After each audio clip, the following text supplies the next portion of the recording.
The following video contains spoilers. We suggest watching the episodes alone in the dark.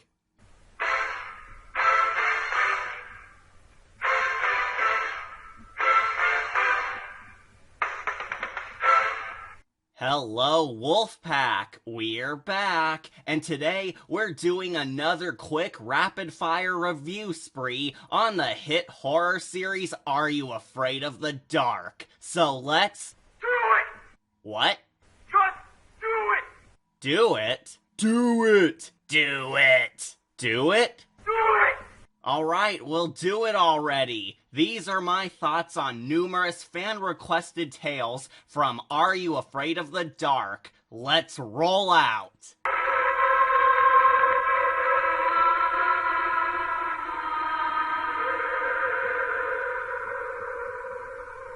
The Tale of the Magician's Assistant is about a young boy named Todd attempting to accomplish his dreams of becoming a famous magician, entertaining people everywhere. So he takes up a job as a magician's assistant for a washed-up fallen magic star named Shandu, who frequently challenges our kid hero's idealism and dreams with his cynical outlook on life after he lost his own fame over time. Shandu starts off as a bitter, depressed jerk who initially doesn't like Todd, but eventually he warms up to the kid, and Todd starts to learn the magic skills his master needed him to master. I honestly enjoyed the touching, heartwarming moments where the two guys formed a bond with one another, since it did make the duo feel deeper than the generic characters who usually go through this kind of story arc.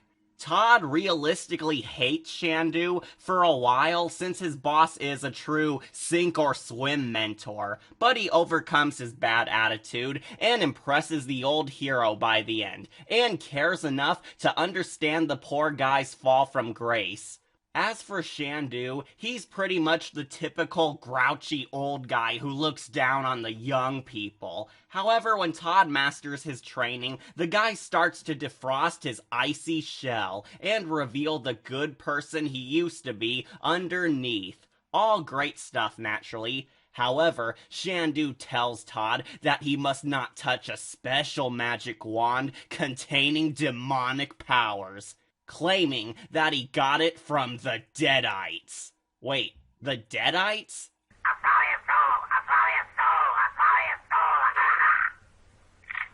Swallow this. Well, I guess Evil Dead is now canon to the Are You Afraid of the Dark cinematic universe. As you'd expect, Todd does take the magic wand and uses it to improve his life, but he accidentally releases the Emperor? Use your aggressive feeling, boy. Let the heat flow through you. Wow, this is now the third time I've seen a horror series use Emperor Palpatine as a spooky demonic entity. Third time! Anyways, Palpatine makes Shandu disappear, forcing our kid hero to use his mastery of the magic force on his own to defeat the Dark Wizard. Todd is naturally successful, but it's revealed that there was no Emperor Palpatine. It was really Shandu casting an illusion to test the boy and his magic skills all along. Shandu actually wanted to see if the boy was ready to take his place as the magician he always wanted to be, and he passed. Todd fulfills his dreams, Shandu teleports to retirement, and the episode closes out on a message of how hard work and faith in yourself can help you achieve your goals. Overall, this tale was decent, but it was not all that scary, and it had some boring talking moments that dragged on a little too long. Not to mention that the Emperor guy was not a very compelling villain, and the fact that he was really Shandu in disguise all along kind of takes away the tension if anyone wanted to see this one a second time. That's really all the bad qualities. The tension goes out the window upon second viewings, and it's not real creepy. However, if you want an emotional tale from Are You Afraid of the Dark, then this one is pretty nice and uplifting, so I do recommend it. I give it a gold skull for offering us some beautiful magic.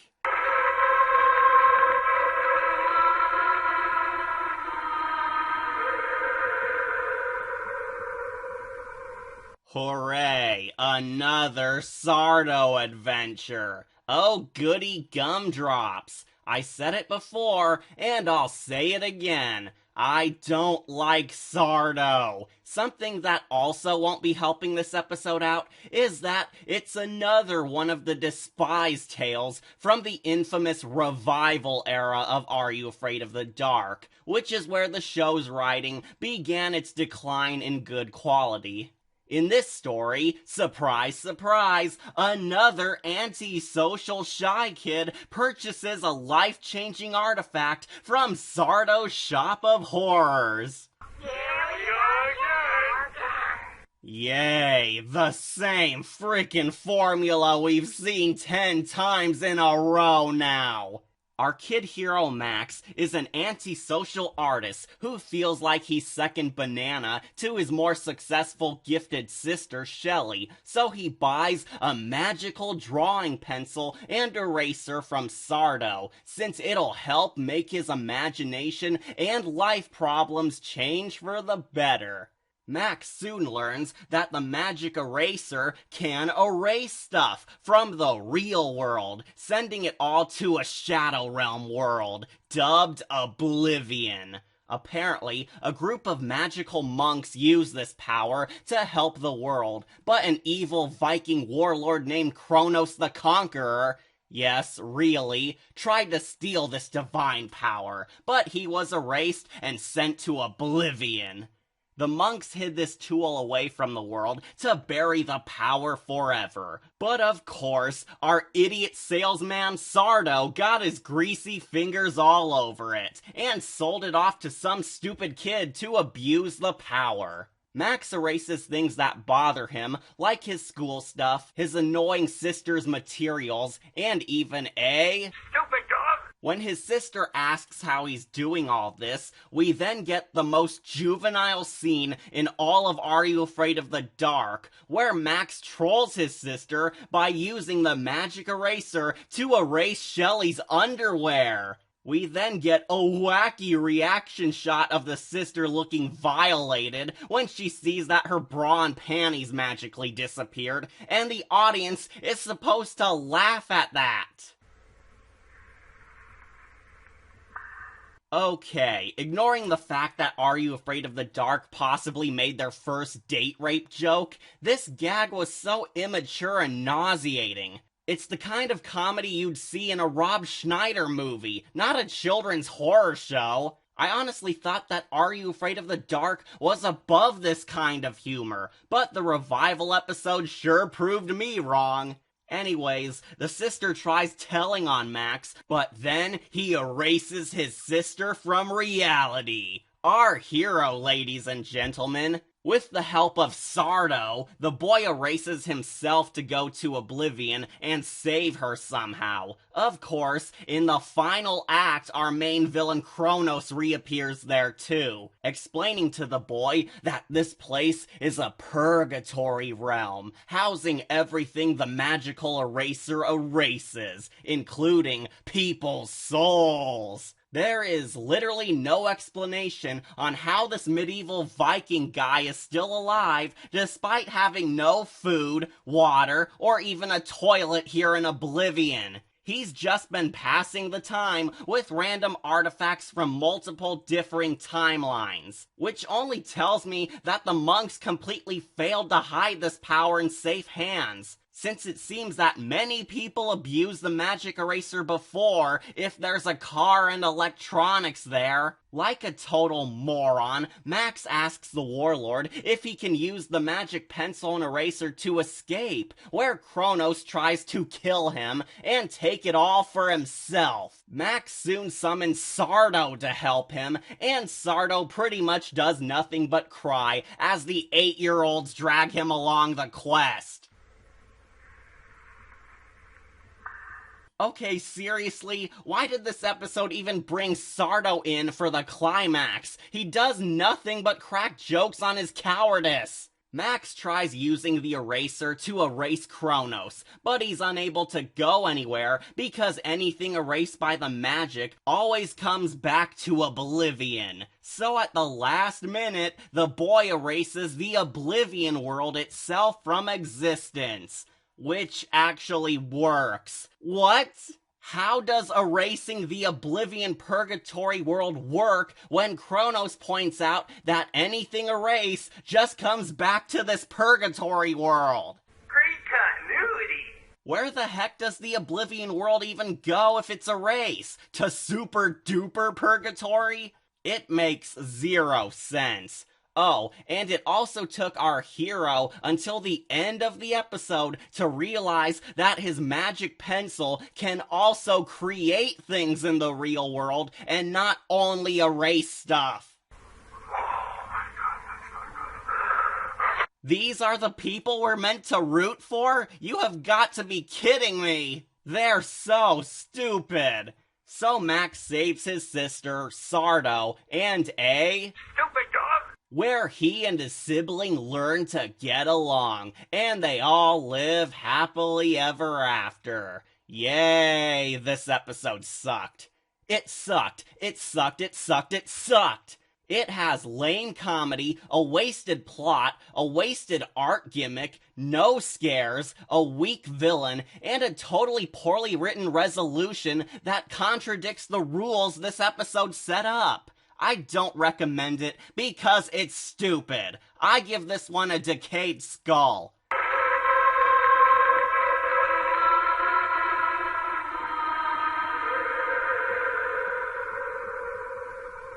A lot of my viewers asked me to review this one around Christmas time, since it's claimed to be the closest thing the show has to a Christmas tale, just because it has snow in it. So I checked it out to see if I would like it more than the Frozen Ghost. Yeah, this was not a good one. In this episode, two siblings named Danielle and Kirk search an alleged haunted mountainside to find their missing best friend Gina, who mysteriously vanished 6 years ago. Ooh. Fun note, the older brother is actually played by Hayden Christensen from Star Wars. Yes, everyone, Anakin Skywalker is in Are You Afraid of the Dark playing a guy named Kirk. Kirk!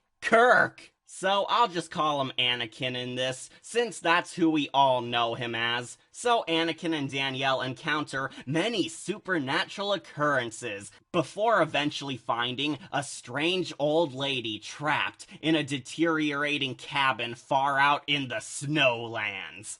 It's soon revealed that the old woman is really their missing best friend Gina, who has aged and lost all her youth because she's being kept alive and feeded on by a dark shape-shifting creature called the Umbra. The Umbra is evidently a shadow monster who needs darkness to live and consumes human souls so it can morph into a human form by daylight.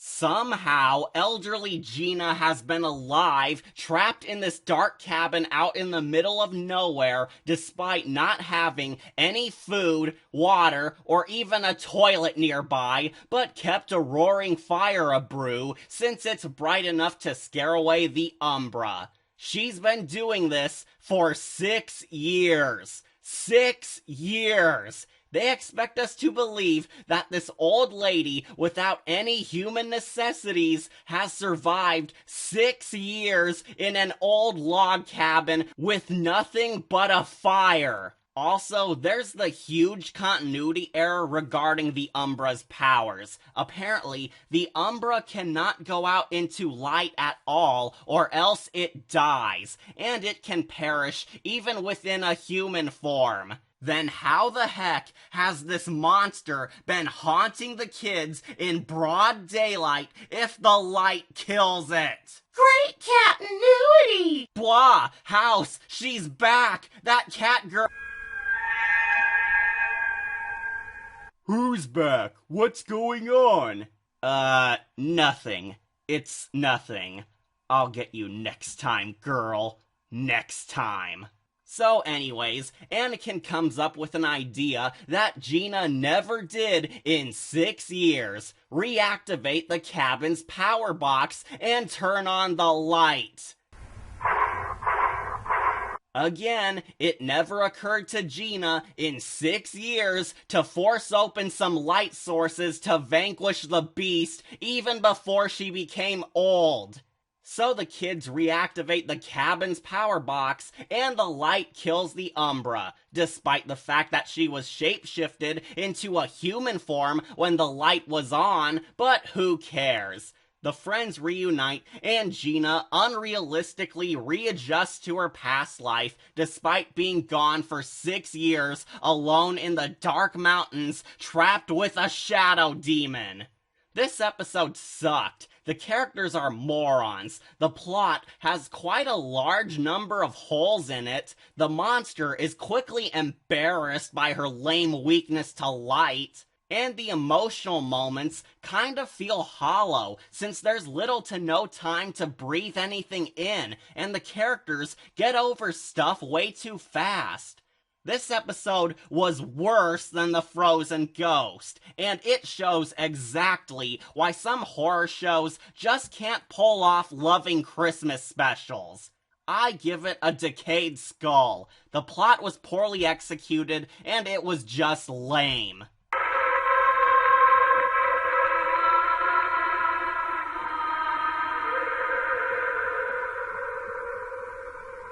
Yes, I finally picked up your calls and checked out the phone police, and it was pretty awesome. The tale of the phone police is about two troublemaking prankster boys named Jake and Chris who love pulling prank phone calls, but one day, Jake's older sister lectures the kids that abusing their phone privileges is wrong, and that they'll risk getting in trouble with the phone police.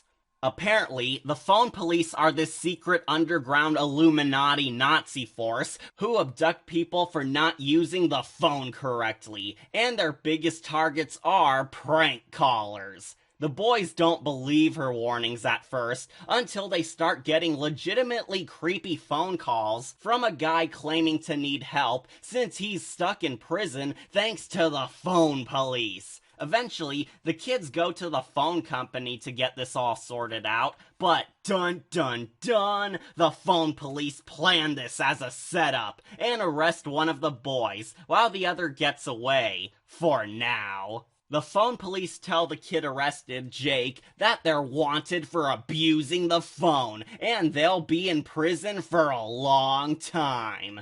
The kid who escaped, Chris, tries asking people for help, including from Jake's older sister, but get this, the phone police have the power to erase everyone's memories and purge reality of any evidence that their prisoners even existed. Yeah, Chris sees that his pal's sister doesn't remember the two of them at all, and even Jake's room was altered to look like he never lived at his own house. Just how powerful are these phone police officers? Chris eventually takes it upon himself to bust his buddy out of phone police prison, which is, of course, an underground elaborate Alcatraz prison precisely underneath the phone company. Yep, all phone companies everywhere apparently have death row prisons underneath their buildings. Weird stuff. We then get to the one genuinely terrifying moment in this whole episode,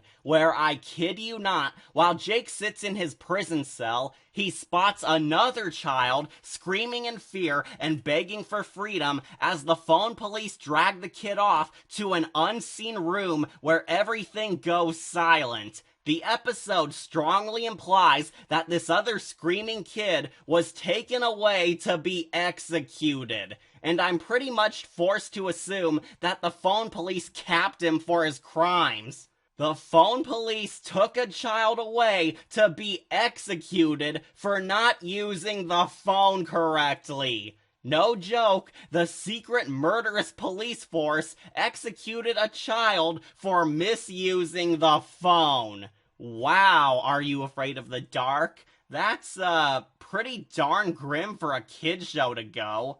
So after that nightmare-inducing moment, Chris breaks his pal out of phone police death row, and we get a wacky Scooby-Doo chase scene of them running all over the prison before finding an exit through the sewer line. And no exaggeration, during this chase scene, the phone police track the kids down in an armored truck where the sirens play a phone dial tone. A phone dial tone alarm. A phone dial tone alarm. For realsies. The kids return home, but find out that everything has been turned back to normal. Yep, with no explanation whatsoever, the world is normal again, and the phone police disappear without a trace. We get a fake-out moment where the boys think the phone police found them, but it turns out to be the pizza guy. And both the kids just write the whole episode off as them imagining things, even though they both experienced the horrors and should be well aware it was all real. Then we get our twist ending, where we see that the pizza guy and his truck were really the phone police, and they were real all along. So wait, it was all real then? That kind of undercuts the attempt to make us question what was real and what wasn't, since this episode had a pretty decent mind screw attempt. But whatever, the tale of the phone police was pretty good entertainment. It was so over the top and fun, but it also went into some pretty dark places as well. What with the possible child executions, the phone police acting suspiciously like Nazi death troopers, and the likelihood that a dozen or so other prisoners might still be locked in the phone prison who aren't saved. The phone police does have some pretty good creepy ideas that almost push the boundaries too far for this show. I guess you could call this tale the tangled web of Are You Afraid of the Dark, since it's so overtly goofy, but also fun, and it does teach kids not to abuse the phone in a silly dramatic way, which does fit the show's style. My only problem is that the twist ending kind of gives it all away that the phone police were real all along, despite the sister telling everyone that she did make it all up. Sorry, but that felt almost too much like I'm Not Martin levels of contrived. Nevertheless, I truly loved this one, so I grant the phone police a gold skull and a perfect score. Yep, the good points in this tale really overshadow its flaws and leaves much to be desired from it. The phone police is fun, silly, scary, well written, has really grand set pieces, and teaches kids a good moral. So go out and see it. Remember kids, never abuse your phone, or else phone Nazis will take you away, erase your entire life, and kill you.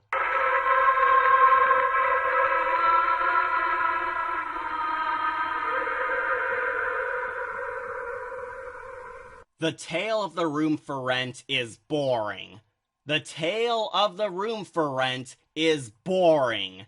This tale is boring.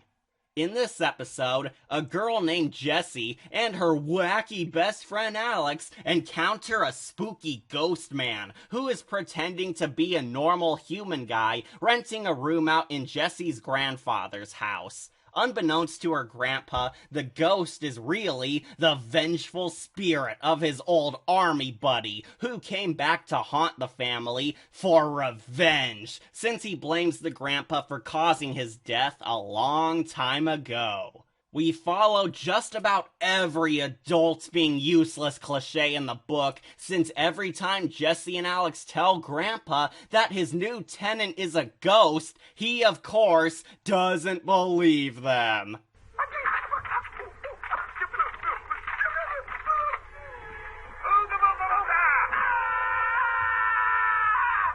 Well, if he's not going to do anything...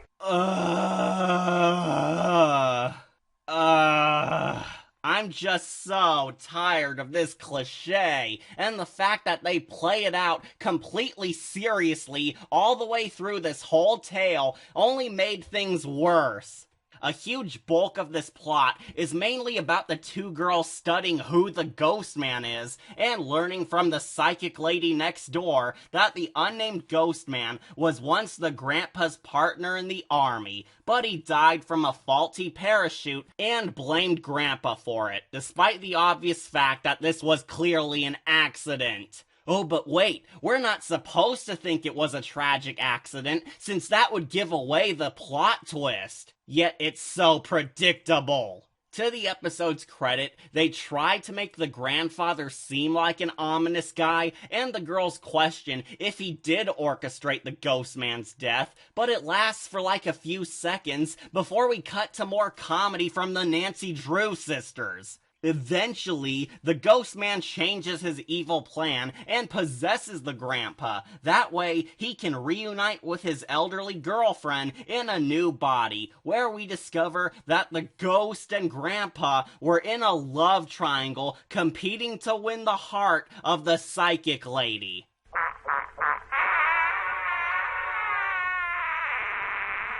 Boy, it sure was a lucky coincidence that not only did this ghost man somehow find his old war partner, but he also lives next door to the woman they both once loved. The psychic lady and the kids save the day and tell the ghost the blatantly obvious twist.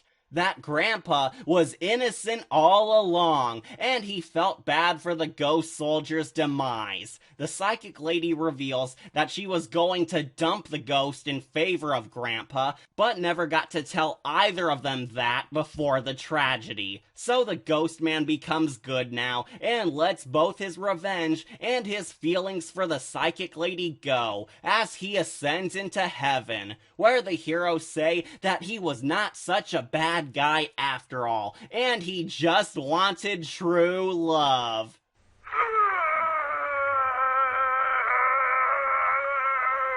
Yeah, the emotion in this is pretty schmaltzy, and so hollow that it can break apart if you've seen better tales that did this story so much better.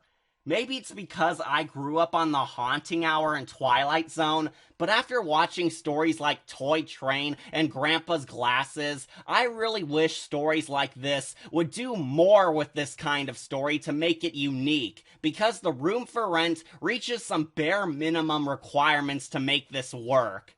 But the biggest crime of this tale is that it's boring. The main characters are not very funny or compelling. The grandpa is that typical idiot adult cliche, and all his character work happened off-screen. The ghost is a lackluster villain on a show filled with scarier people, and the emotion just feels so weak, especially in comparison to better emotional stories than this one.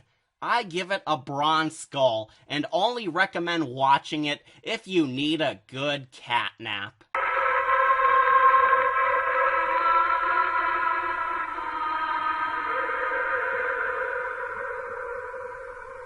Alright, a Dr. Vink story will feed my appetite for good Are You Afraid of the Dark tales, right? Not entirely. The Tale of the Dangerous Soup feels like a huge step up from the Phantom Cab, but it also pales in comparison to the iconic Midnight Madness.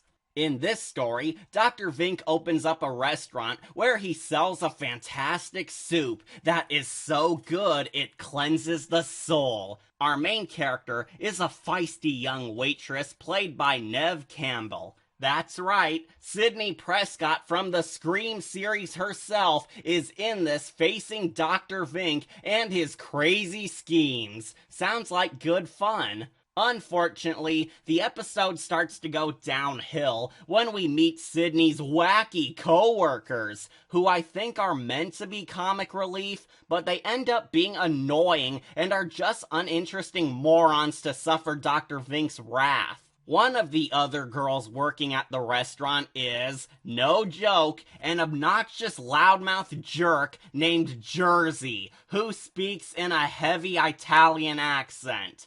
Get it? Because she's from Jersey! And as we all know, people from Jersey are loud jerks. Derp-de-doo!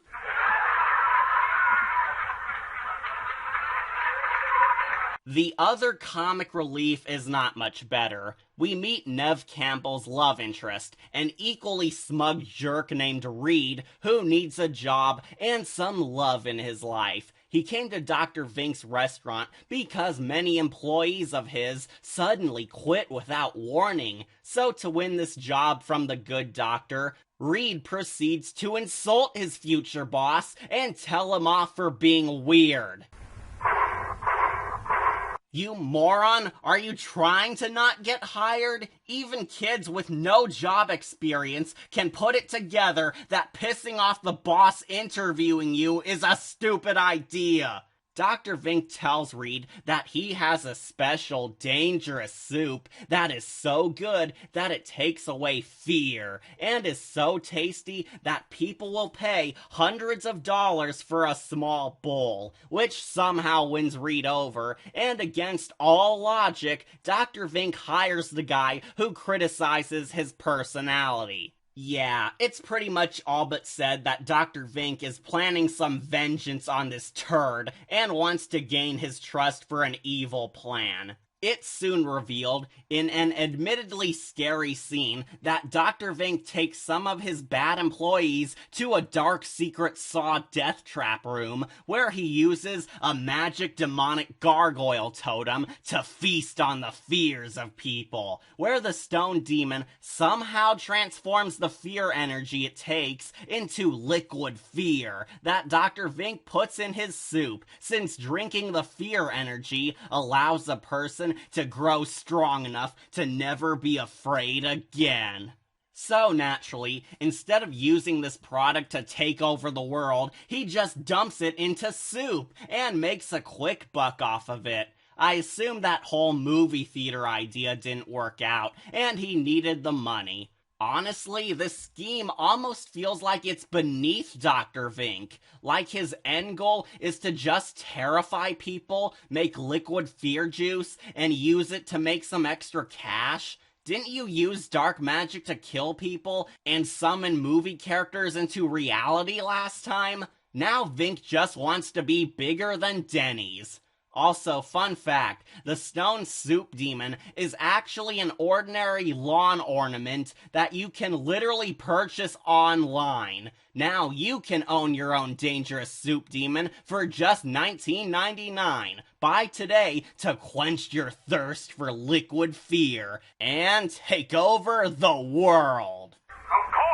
Of course, the kids catch on to the Mad Doctor, but when Dr. Vink tries to use the demon statue to make their fears come to life, they accidentally release the gargoyle soup statue upon the world, and it escapes. Dr. Vink then leaves for half the final act to recatch the soup demon in his Pokeball, while the kids confront the illusions of their darkest fears. Not going to lie, the facing their fears scene is nothing that hasn't been done before on better TV shows that use this concept.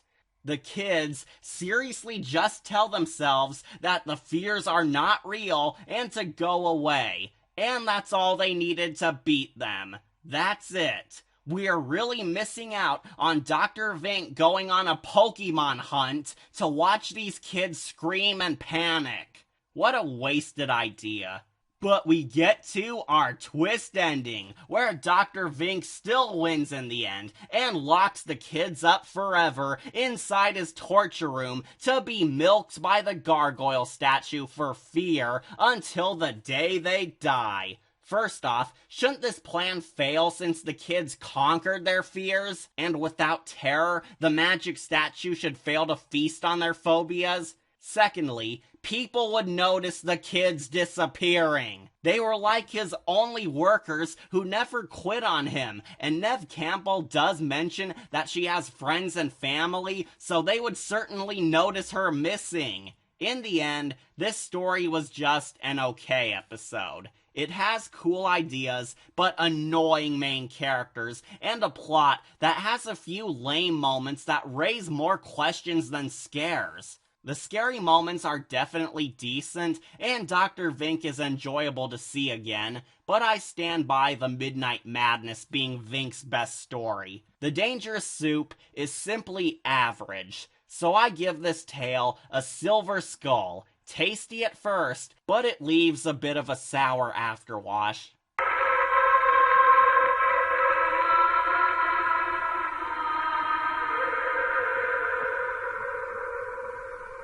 This episode was a bit dull and nauseatingly cute. We follow a love-struck dweeb named Jimmy, played by Will Friedle, future Bumblebee, Lion-O, and Batman Beyond star, who has fallen in love with this hot brainy girl who's so out of his league that he feels like he has no chance getting with her. But that all soon changes when he's sent back in time to the Revolutionary War. Wait, what? Yeah, Jimmy is sent back in time to the Revolutionary War era, where he befriends this patriot soldier who's trying to make it back to his own girlfriend so he can give her a golden locket as a gift cherishing their true love.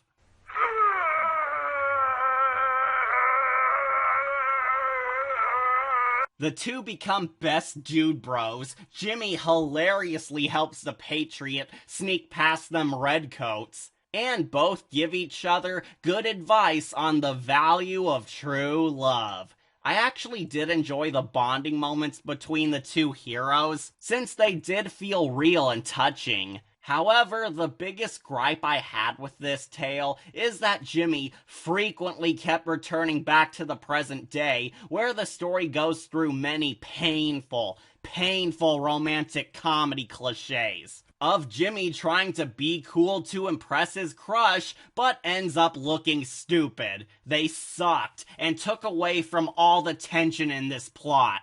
The romantic comedy tropes bring the episode to a screeching halt and did not fit. I actually wanted to know why the whole episode didn't just take place in the Revolutionary War, since that's where all the amusing stuff was. Instead, we kept cutting back to the present day to chase romance cliches and make our character look like a love-stricken dolt. It wasn't funny or interesting. Overall, the long ago locket wanted to be a supernatural love story, and while it succeeded in some areas, it was just pretty meh. I give it a silver skull.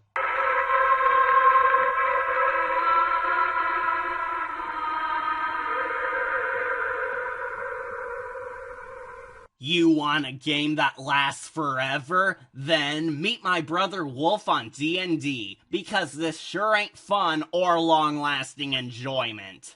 The tale of the Forever game is Are You Afraid of the Dark's attempt to do their own haunted house game to counterattack the Goosebumps version. However, this takes place in a haunted forest instead of a haunted house, raising the bar on this one, huh, Midnight Society? The Forever game was the very first episode of the revival era of Are You Afraid of the Dark, and this was not a good, strong step back into action. We follow two siblings named Mark and Monica who hate each other, but are biking back home with Mark's dopey best friend. Unfortunately, they take a wrong turn and end up in a haunted forest. where the jerk older brother meets with a strange boy named Nathaniel, who introduces Mark to a playset called the Forever Game, a Jumanji-like death trap where the players can toy with their friends in a sadistic game, where the winner is released from the cursed forest and the game's clutches.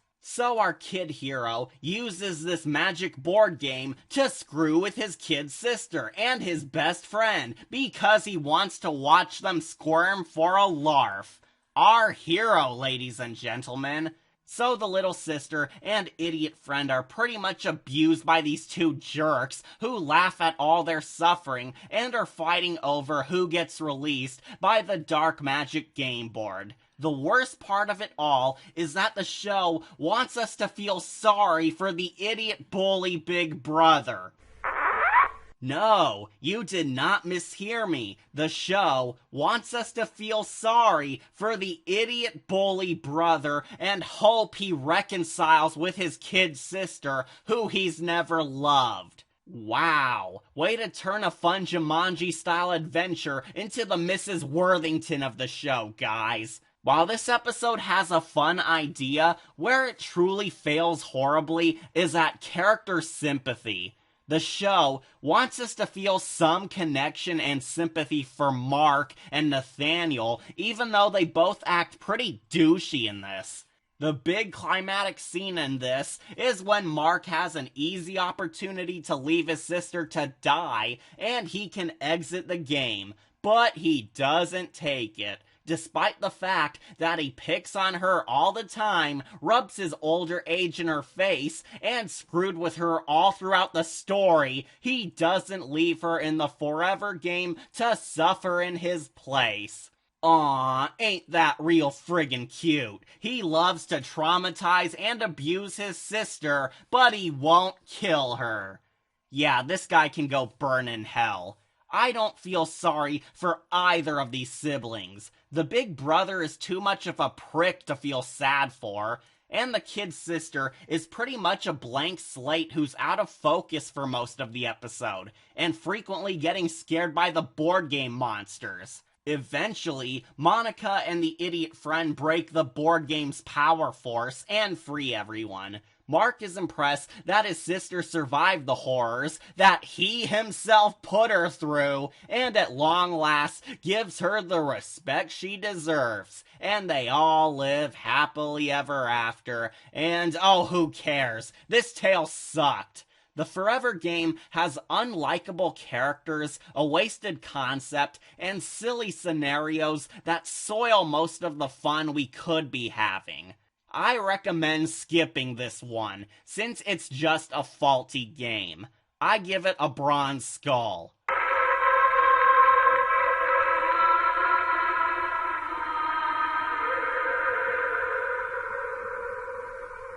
I can safely say that The Tale of the Stone Maiden is one of the rare good Are You Afraid of the Dark episodes from the revival era. No, seriously, this episode does more good than bad, making it a surprisingly hit success in 2 seasons full of lackluster mez or blez. Apparently, this entire story is a loose homage to the Greek story Pygmalion. I apologize if I butcher the word, since I'm unfamiliar with Greek sayings in general. The plot of this adventure revolves around an artistic girl having relationship problems with her rich boyfriend when he refuses to let her and his parents meet each other, since he thinks they won't approve of their love due to their hoity-toity ways. Things get much worse when, like a total colossal idiot, the boyfriend drinks cursed water from a haunted statue out in the woods, which turns him into a statue too. So his girlfriend Julie goes on a quest to seek a way to cure his painful transformation and restore him back to normal. She teams up with an eccentric artist and a crazy old homeless man who calls himself the Guardian to learn more about the haunted statue, where it's revealed that the statue had a second part of the full sculpture who was its boyfriend, and it kept the cursed water away from the reaches of innocent life when they were connected as two lovers. So this tale feels like a pretty lighthearted modernized D&D campaign. Full of weird fantasy, but mostly amusing and well written. There's some comedy, but it's real hit or miss. Some of the jokes do land, but others are just awkward at times. One of my favorite jokes in this whole episode happens when the heroes are trying to retrieve the second statue from the Repo Men. The kid hero and the artist try stopping the Repo Men from shipping the stone lover by explaining to them that the two statues have to get set back together, and while the Repo Men bicker with them, the homeless man just carjacks their truck and drags the stone boyfriend back to the park himself, while the Repo Men panic. That's so hilarious. Even the homeless guy was tired of all this running around like I was at this point, and he just took matters into his own hands in the best way possible. Naturally, our heroes are successful, the two stone lovers are reunited, the dark magic is reversed, Julie's idiot boyfriend is alive again, his parents do approve of Julie's relationship with him after she saved his life, and the homeless man and the artist who created the magic statue become a couple. Yep, they knew each other for less than a week, but theirs was a love that was meant forever.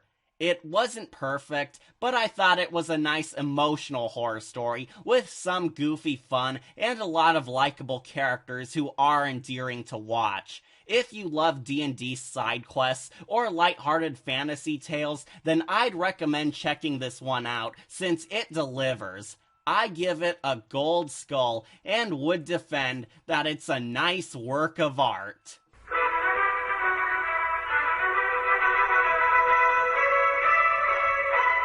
The Tale of Badge is a ridiculously fun, dark, amazing fantasy story about an insecure teenage girl named Gwen discovering her hidden talents when an evil goblin/leprechaun/rat hybrid named Badge comes for her to seek revenge on her family, while also teaching the kids a touching lesson about how everyone is special in their own way. I briefly went over this before in my review of Locker 13, but I truly see Badge as one of the greatest leprechaun horror stories ever. In this tale, Gwen is starting to have self-doubts about herself since her family seems to cherish her little brother more since he's the gifted genius of the family, and he constantly rubs his success in her face like a smug prick. However, Gwen's grandmother comes by to tell her that she is the chosen one who is destined to save the world with fantastic magical powers and combat an evil monster known as Badge. This Badge is an evil demon who wants to slaughter Gwen's entire family because they're really a long line of warrior witches who have the power to stop him. Gwen's grandmother was the last warrior witch, but she intends to pass the torch on to her granddaughter, so Gwen can finally feel special and hold Badge's soul imprisoned within a kryptonite rock. Unfortunately, her idiot brother screws around and accidentally releases Badge from prison, where the monster soon takes him hostage in his hell world and demands that Gwen bring him her grandma in exchange. In a rather dark and twisted scene, we see that Badge loves to murder his enemies by hanging them in his hell dimension. And he also keeps the skulls of his victims around as personal trophies celebrating his victories. Jeez, are you afraid of the dark? Wait to make a whimsical children's tale as dark as Lord of the Rings. The grandma pretends to sacrifice herself to Badge to buy Gwen time, secretly playing him, while Gwen unlocks her true witch magic and slays the demon herself, sealing Badge's soul away in a kryptonite rock for good. The grandma erases the idiot brother's memories and tells Gwen that her training is just beginning.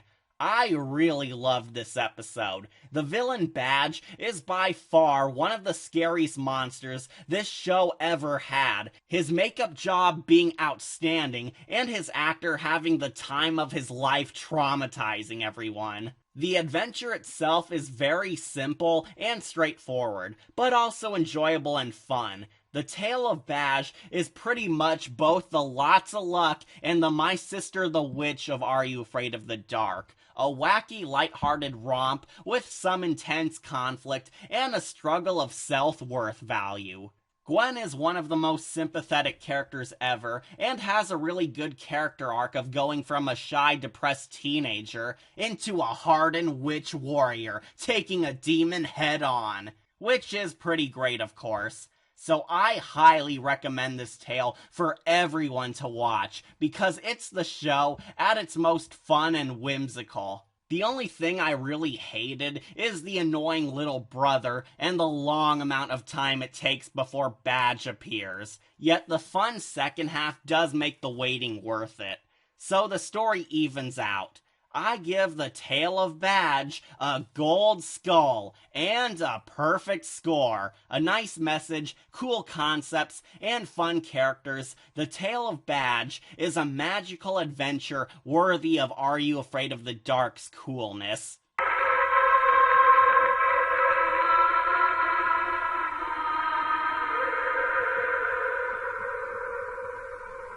The Tale of the Walking Shadow is Are You Afraid of the Dark? Shout out to Shakespeare. It features a shy kid named Ross entering in his school's production of Macbeth in order to impress some hot drama class girl. But upon joining the play, he soon encounters some spooky ghosts who haunt the school stage and harm the actors who perform any Shakespeare work.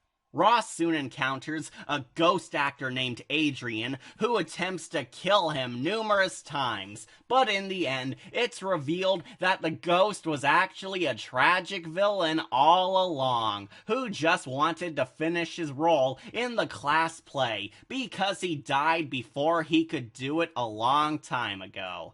The ghost and Ross become besties. He ascends into heaven like all the other 60 ghosts in the show, and Ross wins the girl's heart in the end.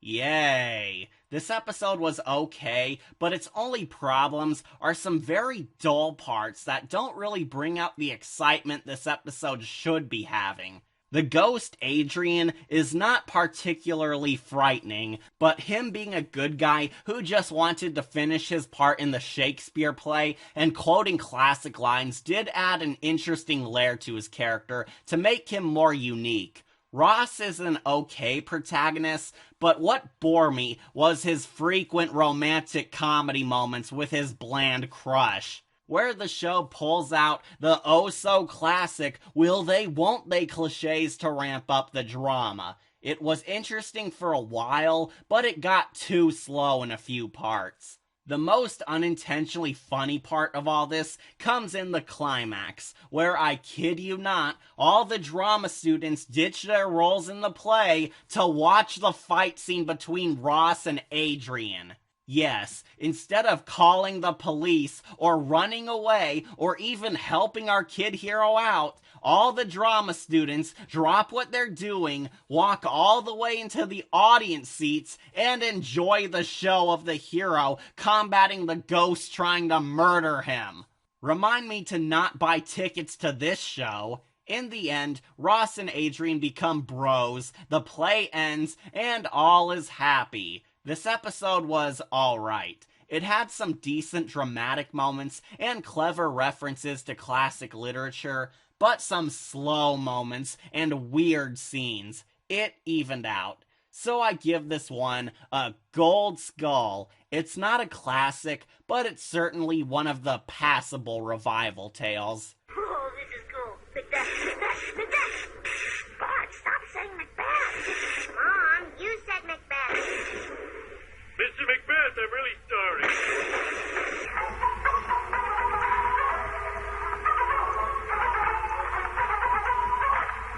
To be honest, absolutely nobody requested me to review this episode, but I went ahead and did it anyway, since I was hoping it'd be better than the Nightmare Room's Locker 13. And I was wrong. This one was worse than Locker 13. Yep, this haunted locker tale from Are You Afraid of the Dark was worse than Locker 13. That bad, folks. We follow a foreign exchange student named Julie as she transfers to a new American high school, but fails to fit in and must find her place among this weird country. The worst part of this character is her awful, awful accent. Julie is supposed to be French, but she actually sounds more stereotypically Hispanic than French. Not to sound racist, but her accent was distractingly bad. This French girl sounds a lot like Rosey Perez every time she spoke. Oh wait, some of my viewers might not know what Rosey Perez sounds like. She sounds more like Huitzel from the Darkstalkers cartoon. Yes, her French accent was so bad that she sounded like this guy. I am Huitzel, guardian of the two continents. I am here to protect my people from aliens. The Aztecs, the Mexica, the first people native to this land. Not the aliens of this world, Moorland. I was created by Quetzalcoatl to protect this world until he returns from aliens. Ones like you. Yeah, that's exactly what our main character sounded like, everyone. Her accent was that horrible to listen to. Anyways, what's the story about? Well, after Julie fails to fit in and is picked on by racist idiot bullies, she soon discovers that her locker is haunted by a hippie ghost.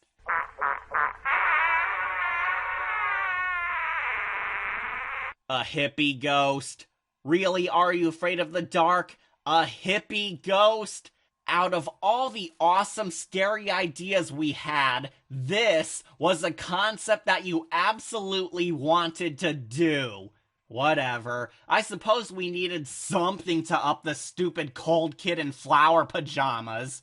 So the hippie ghost girl teleports Julie back to the 60s, where our hero and her dumb jock sidekick prevent the ghost's death in the past, and that somehow makes the ghost hippie girl alive and well in the present day, where she becomes pals with Julie. Yay, confusing time travel logic for the win.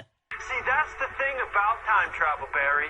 The more you do it, the less the rules apply to you. This episode has some good ideas, but its greatest sin is that it is just so boring. Locker 22 is a bore. There's no excitement, very little tension, a very thin plot with wasted ideas, pretty hollow, heartwarming moments between characters who've only known each other for a week, and worst of all, our main character is super annoying. I'm serious. Every time the show had a dramatic moment, she ruined it with her dumb accent. This is what she sounded like whenever she interacted with the other morons. Hey, Julie, what's going on? I don't know, man. My locker is haunted. It sent me back to the 60s. It's so weird. You mean you're a ghost? I absolutely despise this main character for sucking out all the drama at every chance she got. Oh, and if any of you complain about me being racist, guess what? The actress playing this main character was born in Canada, so it is just a really awful attempt to sound like a foreign stereotype and not her true voice. This is the Jar Jar Binks of Are You Afraid of the Dark? I give this dull snorefest a decayed skull and the easiest 0 out of 10 ever. 0 out of 10. It gets nothing. Screw this boring episode. It makes Locker 13 look like the Titanic. Oh, hi, Mark.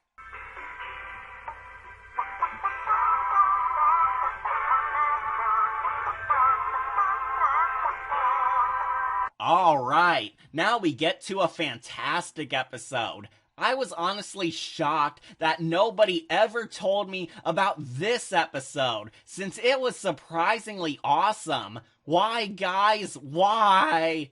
Now, I did go into this tale with very low expectations, since this is called The Tale of the Hatching after all. With a title like that, you'd expect it to be pretty lame. However, I was wrong. This story was awesome, and everything amazing about Are You Afraid of the Dark consists within this episode alone. It has cheesy acting, a fun plot, decent nightmare fuel, likable main characters, over-the-top monsters, and a sense of good energy. In this horror story, two siblings named Augie and Jazz, yes, seriously, those are their names, it must be a Canadian thing, Canadians are weird.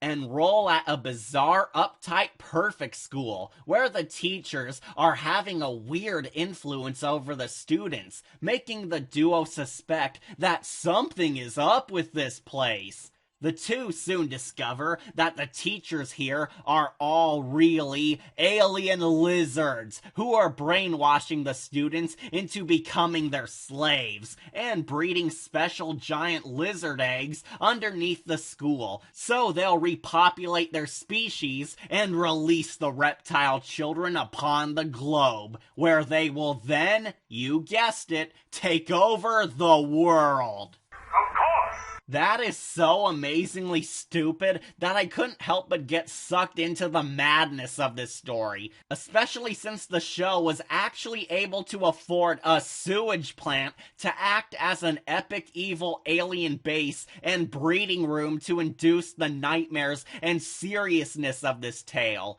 It was just so over the top, but the show was actually able to bring out a good dark atmosphere that made it all the more better. I loved it. The two kids are captured when they attempt to escape, and the lizard teachers dump them into the death pit to be consumed by their leader, a giant queen lizard made of plastic that looks like Killer Croc. However, a major plot point foreshadowed earlier reveals that the lizard aliens are seriously injured by loud noises. So the kids use their Walkman to project a loud sound wave of rock and roll that is literally so loud that it blows up the lizard queen's head and kills all of the other alien invaders. Yes, really, the sound of a Walkman and the power of rock off the entire alien invasion force with very little effort. I guess Mars Attacks ripped this episode off. More reason for us to not review that garbage. So the kids are saved, they liberate the brainwashed students, and they all live happily ever after. But our twist ending reveals that a single lizard egg survived and begins to hatch.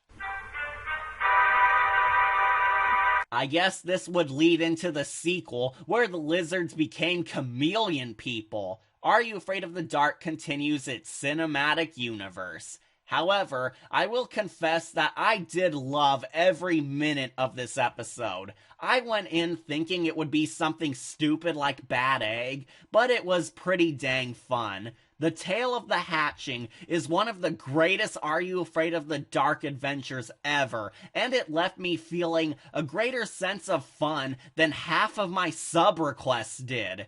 In fact, I give this tale of suspense a gold skull and a perfect score. Please consider watching this one. It's definitely no competition for the Dead Man's Float or the dark music, but it was on the same level as a beloved Goosebumps story. Cheesy, but entertainingly cheesy. It's full of cool concepts and has the most hilarious Scanners reference ever. It's just so awesome.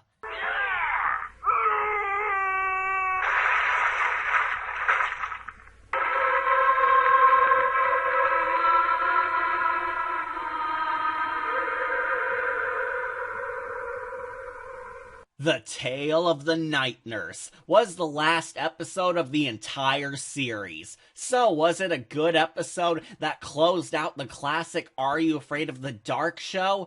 Did I find it to be a satisfying conclusion to this great horror anthology masterpiece?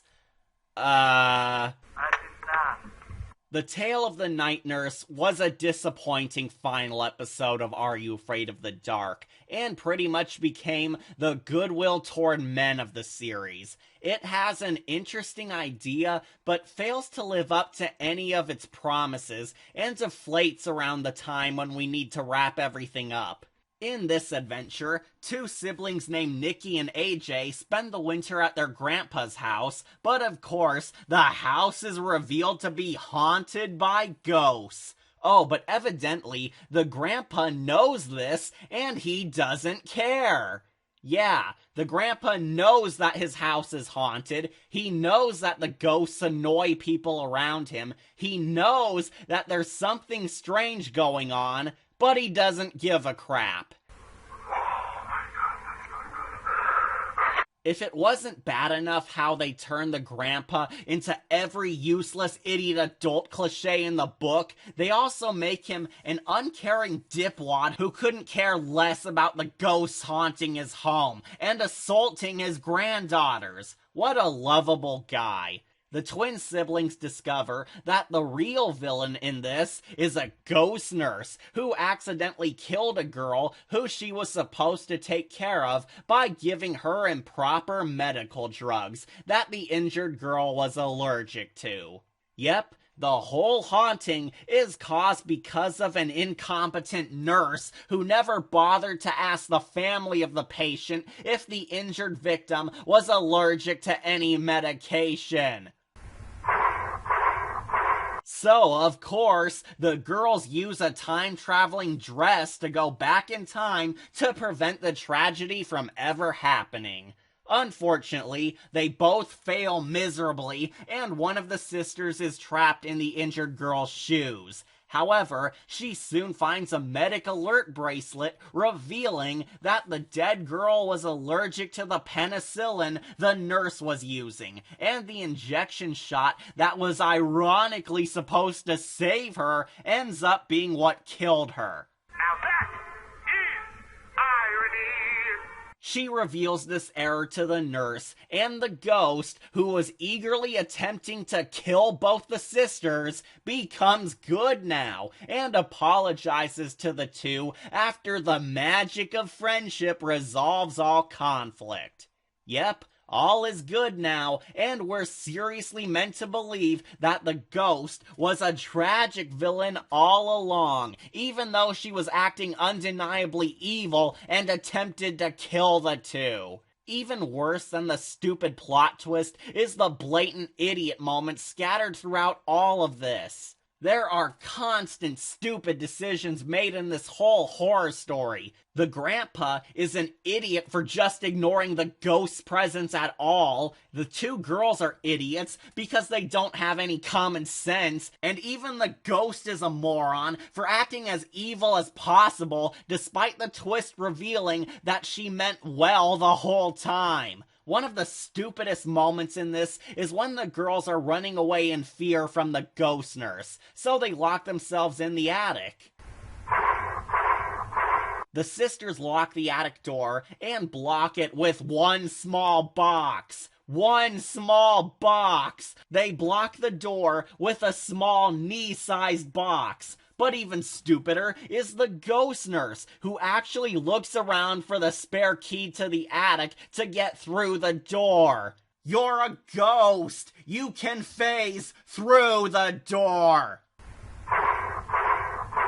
This whole episode relied on a massive idiot plot to snowball the conflict, and the heartwarming moments fall so flat on their face after all this horror. What a terrible finale to a fabulous horror show. If anyone asks, the true finale to Are You Afraid of the Dark will always be the Silver Sight. The Silver Sight has so much fan love and so much creativity and love that it feels like a much better conclusion for this series compared to this travesty. I give it a decayed skull and recommend passing it over.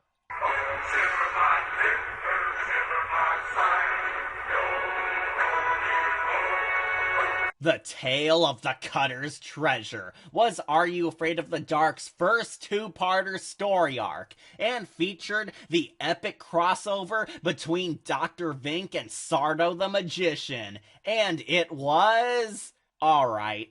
Yeah, this episode was alright. It was not the huge grand milestone I thought it would be, nor was it as mind-blowing as the show built it up to be. The real plot of this episode involves two brothers named Rush and Max drifting apart and not having fun together anymore. Considering that Wolf and I have been there, I could relate to them. But to spice up the fun in their lives, the brothers, are you ready for this?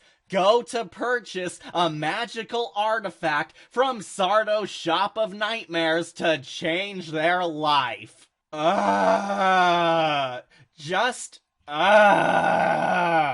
This can't be for real. We're really doing the exact same Sardo shtick he's done in all his other episodes. I thought the Milestone two-parter would at least try something new with the guy, but nope.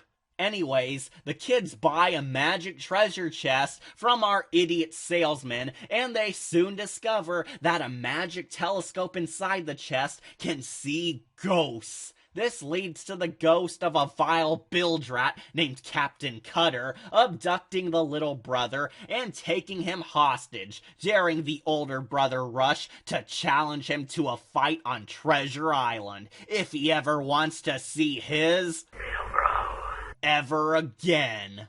We soon find out that all of this was planned by Dr. Vink, who reveals to Rush that he is the chosen one, destined to slay the evil ghost pirates and save the entire world from their evil power. Dr. Vink is bizarrely out of character in this tale. He goes from being a mysterious, eccentric, mad scientist trying to pull off insane experiments to kind of this Yoda mentor training Rush in the ways of the Force so he can defeat Captain Cutter in a duel. Now, Dr. Vink does reveal that he's only helping the kids out because he plans to steal Captain Cutter's gold treasure in exchange for his help, and isn't in this because he's a good man. Yeah, big shock. Dr. Vink, of course, gets a redemption arc where he naturally becomes best friends with the brothers, learns the magic of friendship, and he becomes good now. You always win when you are good. Yeah, see what I mean when I cry how different Dr. Vink feels in this episode? Vink becomes a noble hero. Dr. Vink becomes a good guy. A guy who killed people for their body parts, used a ghost cab to murder innocent lost travelers, summoned Nosferatu to go on a killing spree for petty vengeance, and trapped Sydney Prescott and her man of the week forever in a dungeon to milk for soup, is now suddenly a good guy. Dr. Vink is the Sasuke Uchiha of Are You Afraid of the Dark? So the hero and Dr. Vink venture to the Treasure Island, where the boy overcomes challenges of the Hidden Temple and defeats the ghost of Captain Cutter, saving his brother, but losing the treasure in the process. But that's okay, because the brothers rebuild their love for each other, and Dr. Vink tells them that he's okay with the treasure being lost forever, because nothing is more important than the treasure of true friendship.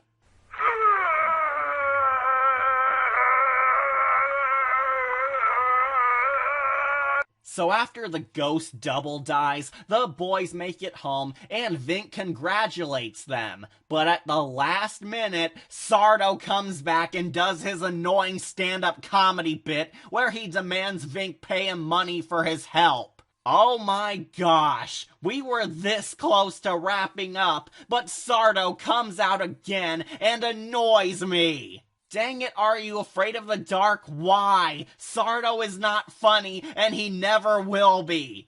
Vink says he'll pay Sardo double the cash, despite the magician doing absolutely nothing in this whole episode. And then we get a really weird scene where Sardo comes on to Dr. Vink. Yep, Sardo hits on Dr. Vink. That was the scariest thing in this whole episode. Vink-Sardo shipping. And everyone lives happily ever after. To be honest, this episode was pretty decent, but the only reason that I don't think it's perfect is the fact that Sardo and Dr. Vink were so pointless to the overall story. This is supposed to be the big crossover event with Sardo and Dr. Vink teaming up to face Captain Cutter, and they don't even do all that much, or are radically different than how they usually are. What a huge waste. Regardless, I thought this episode was a much bigger production than most Are You Afraid of the Dark Tales, and was still fun in the end. But Sardo and Vink were wasted and way too overhyped. I give it a gold skull.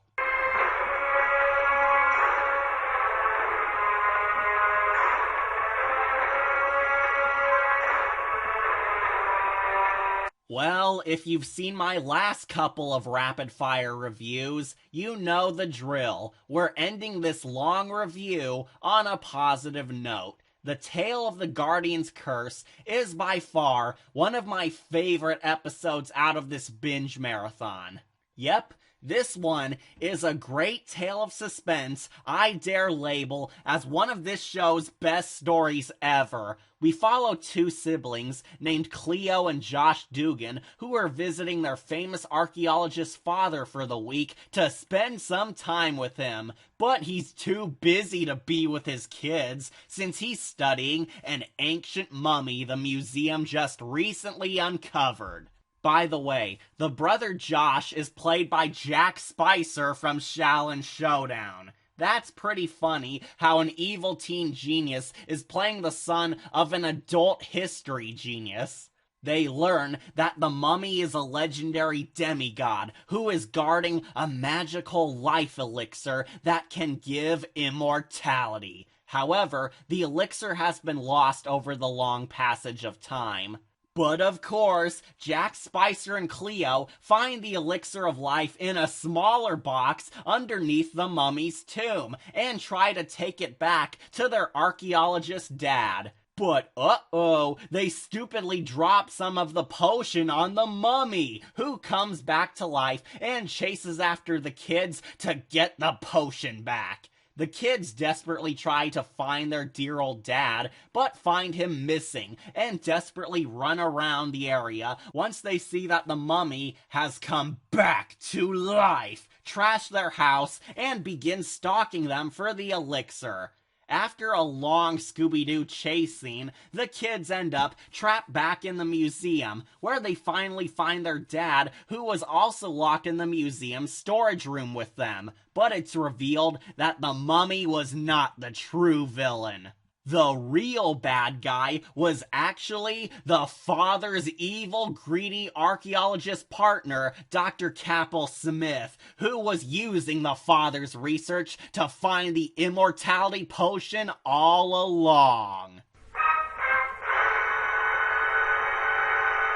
Dr. Capel Smith reveals that he was the one who was stalking the kids, trashing their house, and abducted their father the whole time, while the mummy was actually trying to save them from his evil, villainous goal. The evil doctor wants to use the elixir to become an immortal god, where he then plans to, you guessed it, take over the world.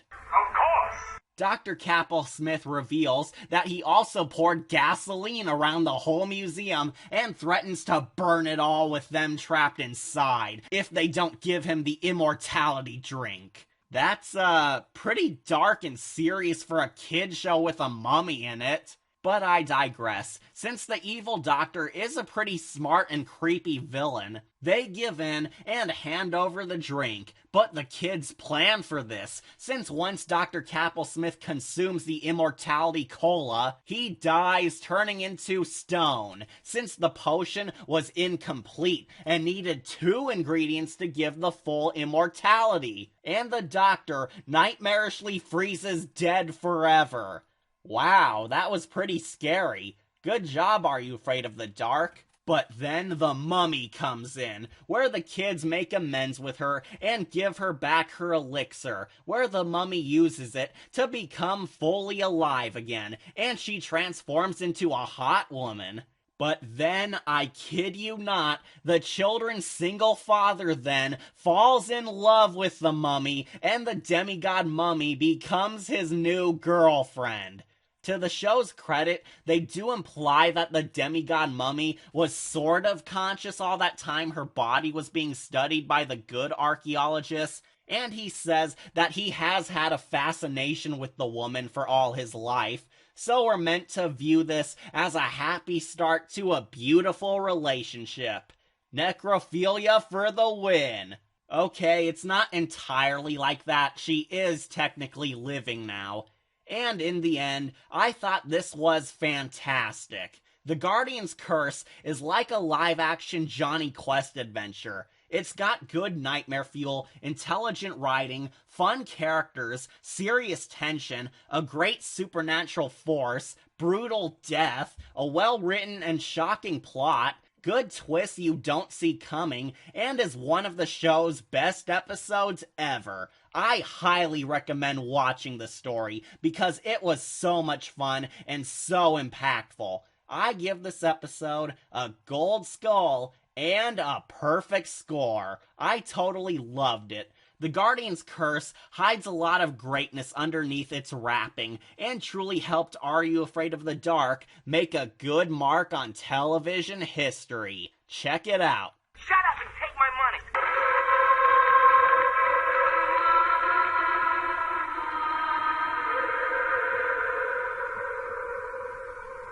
And those were my thoughts on numerous episodes from this marathon of Are You Afraid of the Dark? We are nearly done with the series, so I for one cannot wait to put this whole show behind me. Remember to like, comment, share, and subscribe, or just tune in for more videos posted here on Wolf Entertainment. I'm your host, Catastrophe, and I declare this meeting of the Midnight Society adjourned.